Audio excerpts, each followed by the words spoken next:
Baik, Assalamualaikum warahmatullahi wabarakatuh. Perkenalkan, nama saya Arjuna dengan NIM 24106115 dengan program studi Sains Data. Nah, di sini judul penelitian saya itu tentang pengaruh media sosial terhadap sistem belajar mahasiswa ketika menghadapi UTS dan UAS. Kita masuk kepada latar belakang. Nah, media sosial saat ini menjadi bagian dari aktivitas sehari-hari mahasiswa. Selain digunakan untuk berkomunikasi, media sosial juga dimanfaatkan untuk mencari materi pembelajaran dan diskusi.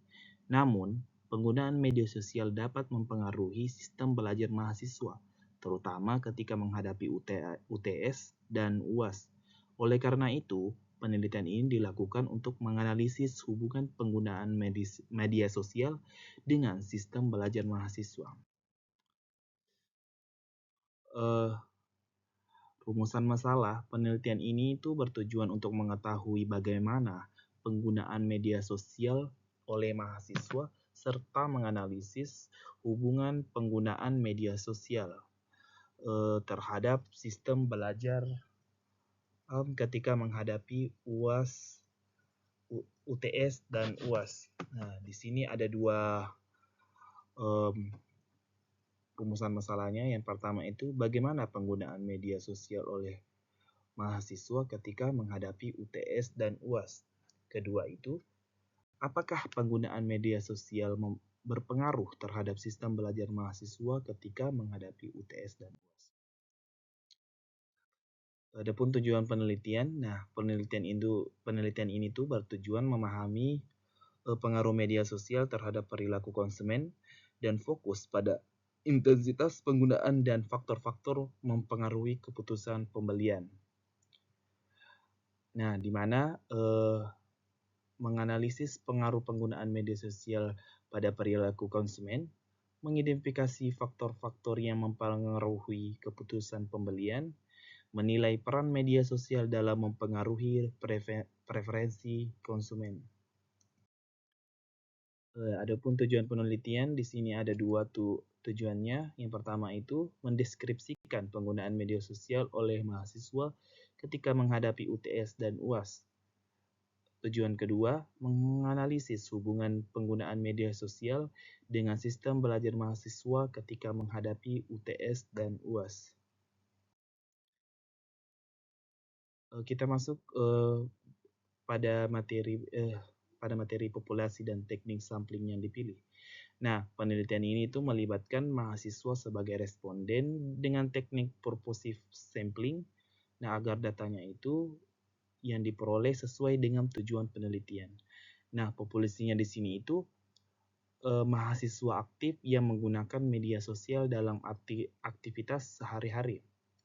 Sampelnya itu 20 mahasiswa yang mengisi kuesioner melalui Google Form. Teknik sampling. Nah, penelitian ini menggunakan purposive sampling dengan memilih responden yang merupakan mahasiswa aktif, menggunakan media sosial, serta telah mengikuti UTS dan UAS agar data yang diperoleh itu relevan dan dengan tujuan penelitian. Adapun pengumpulan data primer, nah di mana instrumen penelitian di sini, kuesioner itu disusun menggunakan Google Form dan berisi pertanyaan mengenai karakteristik responden serta pernyataan dengan skala Likert untuk mengukur penggunaan media sosial dan sistem belajar. Nah, proses pengumpulan datanya, kuesioner itu disebarkan kepada 20 mahasiswa yang mempengaruhi kriteria penelitian. Nah, data yang terkumpul itu kemudian diolah menggunakan Google Colab atau Python melalui proses data wrangling dan analisis statistik. Hasil data responden. Nah, kita bisa lihat pada pie chart tersebut. Nah, ini menunjukkan bahwa mayoritas responden ini adalah perempuan, yaitu 60%, sedangkan laki-laki itu sebanyak 40%. Nah, hal ini menunjukkan bahwa responden dalam penelitian ini didominasi oleh mahasiswi perempuan. Kita lanjut kepada grafik semester. Berdasarkan grafik di samping, mayoritas responden berasal dari semester 4, yaitu 85%, sedangkan semester 2 itu hanya 15%. Nah, hal ini tuh menunjukkan bahwa penelitian ini didominasi oleh mahasiswa semester 4. Lanjut, hasil data responden. Kita bisa melihat pie chart di samping. Nah, berdasarkan pie chart tersebut, mayoritas responden itu menggunakan media sosial selama 2 jam per hari, yaitu 60%, diikuti 3 jam per hari, yaitu 35%, sedangkan hanya 5% yang menggunakan media sosial selama 1 jam per hari. Nah, kita masuk kepada, di sini kita bisa melihat grafik di mana 5 platform media sosial yang paling sering digunakan. Nah, di mana YouTube itu menjadi platform yang paling sering digunakan oleh responden, diikuti oleh WhatsApp. Sementara itu, X menjadi platform yang paling sedikit digunakan. Selanjutnya, kita bisa melihat grafik rata-rata skor setiap pertanyaan kuesioner. Nah, dari grafik tersebut dapat disimpulkan, nah, media sosial lebih banyak dimanfaatkan untuk mencari materi, pembelajaran, dan membantu memahami materi kuliah. Selanjutnya, kita bisa melihat lagi heatmap korelasi variabel penelitian. Nah, heatmap ini menunjukkan bahwa hubungan terkuat terdapat antara skor media sosial dan skor belajar dengan nilai korelasi sebesar 0,82.